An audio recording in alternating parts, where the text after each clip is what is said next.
Welcome to रश्मीच रसोई। हल्ली यूट्यूबवर trending असलेली ही शेवग्याच्या शेंगांची भाजी तर तुम्ही बघितलीच असेल, पण आज मी तुम्हाला आमच्या आगरी कोळी पद्धतीने स्पेशल अशी आंबट तिखट गोड शेवग्याच्या शेंगांची भाजी कशी बनवायची ही रेसिपी दाखवणार आहे। त्यासाठी हा व्हिडिओ तुम्ही शेवटपर्यंत बघा आणि माझ्या चॅनलला लाईक शेअर अँड सबस्क्राईब करा। आता आपण शेवग्याच्या शेंगाची आमटी बनवणार आहोत। त्यासाठी मी शेवग्याच्या शेंगा घेतल्या आहेत, एक बटाटा वापरणार आहे, एक टोमॅटो घेतला आहे, मूठभर आपले शेंगदाणे असतात ना भुईमुगाच्या शेंगा त्या भिजत घातल्या होत्या। अर्ध्या तासासाठी असं कोमट पाण्यात भिजवल्या का हे बघा छान फुलल्या जातात। चमचाभर चिंच घेतली आहे, चमचाभर गूळ वापरणार आहोत, कारण का आज ही आमटी आपण आंबट तिखट गोड अशी बनवणार आहोत। नंतर ह्या शेंगांसाठी आपण वाटण वाटणार आहोत। अगदी थोडंसं सुकं खोबरं खिसून भाजून घेतलं आहे। 4 ते 5 लसणाच्या पाकळ्या, आल्याचा तुकडा, पाणी न घालता हे वाटण तयार केलं आहे। नेहमीच आपण ज्या पण भाज्या किंवा मच्छी बनवतो त्याच्यामध्ये आपण हे रश्मीच रसोईची हळद आणि हा आगरी कोळी मसाला यूज करतो। जर तुम्हाला माझा हा रश्मीच रसोईचा आगरी कोळी मसाल्याची ऑर्डर द्यायची असेल किंवा हळद हवी असेल, धणा जिरा पूड हवी असेल, गरम मसाला हवा असेल तर नक्की मला कमेंट करून सांगा, तुम्हाला घरपोच हे मसाले अवेलेबल असतील।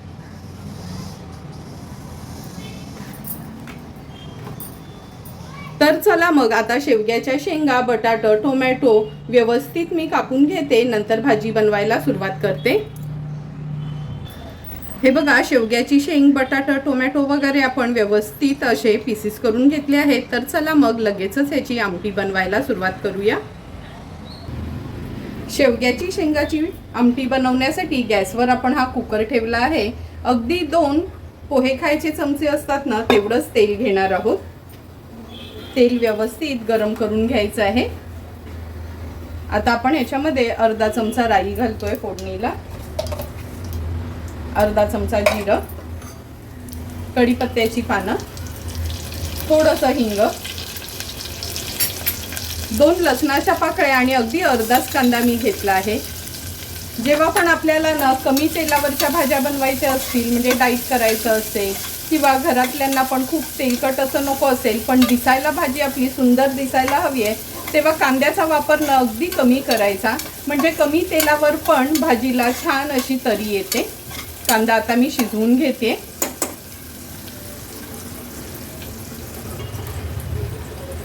कांदा पण आपला छान शिजला गेलाय। आता अर्धा चमचा हळद घालते याच्यामध्ये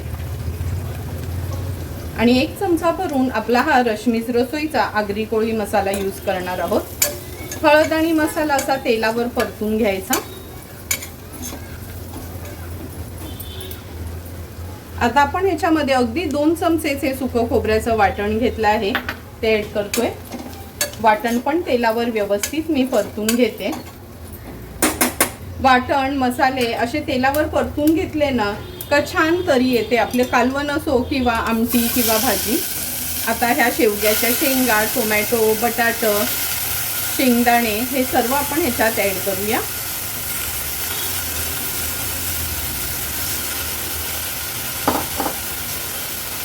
मसाल्यावर भाजी परतून घेते।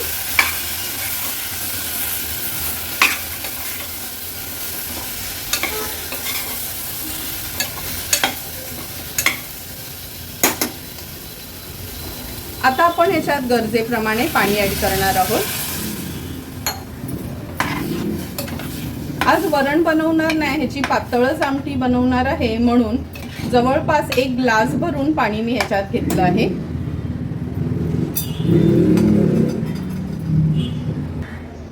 आता आपण ह्याच्यात चमचाभर चिंच जी भिजत ठेवली होती ती ऍड करूया।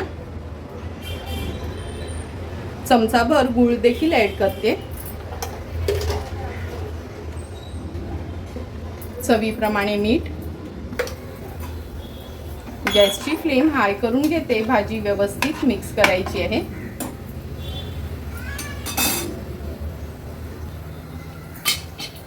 आता कुकरचं झाकण लावून कुकरच्या 2 शिट्ट्या काढून घेणार आहे।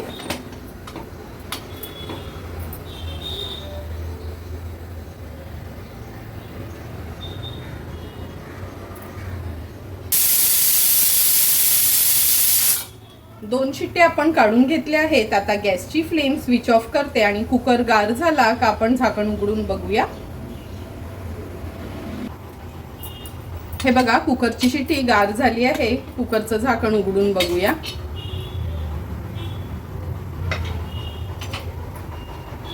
तुम्ही बघू शकता किती सुंदर अशी आपली शेवग्याच्या शेंगांची आमटी तयार झाली आहे. आता एका पातेल्यात मी काढून घेते.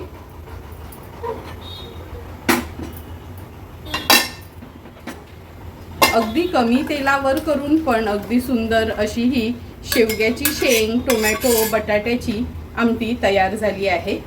2 शिट्ट्या घेतल्यानं काय बघा, शेंगा पण छान शिजल्या जातात आणि खूप जास्त स्मॅश होत नाहीत. आता ह्याच्यावर थोडीशी कोथिंबीर ॲड करते आणि सर्व करण्यासाठी ही भाजी तयार आहे. सुंदर अशी ही शेवग्याची शेंग, टोमॅटो, बटाट्याची आंबट तिखट गोड भाजी तयार झाली आहे. तयार झालेली भाजी आता सर्विंग बोलमध्ये सर्व करून घेते. सुंदर अशी आंबट तिखट गोड शेवग्याच्या शेंगाची भाजी आपण ह्या सर्विंग बोलमध्ये सर्व करून घेतोय. तुम्ही बघितलंच असेल का प्रत्येक जण आपापल्या पद्धतीने ही शेवग्याच्या शेंगांची भाजी बनवत असतं. त्यामुळे मी पण आज तुम्हाला आमच्या पद्धतीने अगदी सोप्या रीते ही शेवग्यांच्या शेंगांची आंबट तिखट गोड भाजी कशी बनवायची ही रेसिपी दाखवली आहे. तुम्हाला पण जर मी बनवलेल्या ह्या शेवग्याच्या शेंगांची आंबट तिखट गोड भाजी आवडली असेल तर तुम्ही पण नक्की माझ्या पद्धतीने एकदा तरी ही रेसिपी ट्राय करा आणि मला कमेंट करून सांगा की तुम्ही बनवलेली ही भाजी कशी झाली आहे ती. जर तुम्हाला मी बनवलेल्या ह्या भाजीचा व्हिडिओ आवडला असेल तर नक्की माझ्या चॅनलला तुम्ही लाईक, शेअर अँड सबस्क्राईब करा. Thank you for watching my video.